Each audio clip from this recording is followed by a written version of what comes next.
What's going on? This is Jose out here at Redland Restorations. Still doing some Kandys. Just wanted to give you a little progress on the Buick.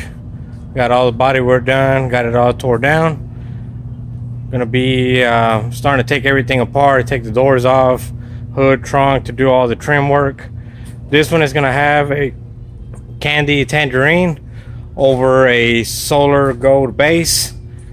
So this is going to be the first time I've ever sprayed this color, so excited to see what it looks like. But bodywork was pretty good condition. It wasn't too bad. Car already had been painted once before. Whoever painted it last didn't do such a bad job on it. A few little things that could have been done a little bit better, but hey, you know, that's part of the body shop business. You know, everybody tends to have different ways of doing things. Not knocking anybody, just it is what it is. But this is where we at. Hopefully here in the next few days we'll have all the trim out work with the color. But this is gonna be a pretty nice car once it's done. So stay tuned. Like my videos. Got any questions? Phone number is 936-697-7358. This is Junior.